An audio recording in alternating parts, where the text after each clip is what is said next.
তো বন্ধু বান্ধৱীসকল সিৰিয়েল মনগীত ধাৰাবাহিকখনৰ আজিৰ খণ্ডটি চাবলৈ বহুতে বেছি ভাল লগা হ'বলৈ গৈ আছে কিয়নো আপোনালোকে যোৱাটি খণ্ডত যি ধৰণে দেখিবলৈ পাইছিল কেনেকৈ এতিয়া অৰ্ণৱে বহুত চেষ্টা কৰিছিল গীতক অফিচলৈ আনিবলৈ গীতে অফিচলৈ যি নাহে তো সেইটো কথা এতিয়া অৰ্ণৱক ভালদৰে বুজাই দিলে আৰু লগতে গীতে এতিয়াৰ পৰা নিজৰ ৰাস্তাত যাব দি তো সেইটো কথা এতিয়া কোৱা আপোনালোকে নিশ্চয় যোৱাটি খণ্ডত দেখিবলৈ পাইছিল আৰু ঠিক তেনেধৰণে আপোনালোকে আজিৰ খণ্ডটিত দেখিবলৈ পাব ৰশ্মি আৰু লগতে মঞ্জিতৰ বিয়াখনৰ কথা এতিয়া দেউতাকক ক'বলৈ বহুতখিনি চেষ্টা কৰিব আৰু লগতে মঞ্জিতেদি এতিয়া গীতক পত্নীৰ মৰ্যাদা নিদিয়ে তো সেইবোৰ কথা এতিয়া ক'বলৈ আজিৰ খণ্ডটিত বহুতখিনি চেষ্টা কৰিব গীতে এতিয়া বাৰু গীতে দেউতাকক সকলোবোৰ কথা ক'ব পাৰিবনে নে নোৱাৰে তো আপোনালোকে দেখিবলৈ পাব মনগীত ধাৰাবাহিকখনৰ আজিৰ খণ্ডটিত আৰু আনফালে আপোনালোকে আজিৰ খণ্ডটিতে দেখিবলৈ পাব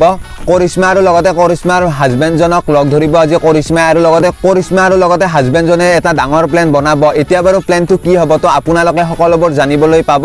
আজিৰ খণ্ডটি চোৱাৰ পিছত আৰু আনফালে আপোনালোকে আজিৰ খণ্ডটিতে দেখিবলৈ পাব গীতে সকলোবোৰ কথা চিন্তা কৰে যে কেনেকৈ এতিয়া দেউতাকক সেইবোৰ কথা ক'ব পাৰি লগতে কেনেকৈ এতিয়া ক'ব লগতে কি কথাৰ পৰা আৰম্ভ কৰিব কি কাৰণত এনেকুৱা হ'বলৈ পালে তো সেইবোৰ কথা দেউতাকে সুধিলে কি ক'ব তো সেইবোৰ কথা এতিয়া চিন্তা কৰি থাকিব অকলে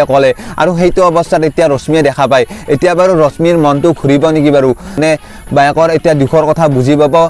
ৰশ্মিয়ে তো আপোনালোকে দেখিবলৈ পাব মনগীত ধাৰাবাহিকখনৰ আজিৰ খণ্ডটিত তো বন্ধু বান্ধৱীসকল কোনে কোনে এই ধাৰাবাহিকখন চাই ভাল পায় তেওঁলোকে এটা ভিডিঅ'টোত লাইক কৰি যাবা আৰু লগতে এই চেনেলটো ছাবস্ক্ৰাইব কৰি দিবা কিয়নো প্ৰতিদিনে চিৰিয়েলবোৰৰ আপডেটে এই চেনেলটোত আহি থাকে ধন্যবাদ জয় আই অসম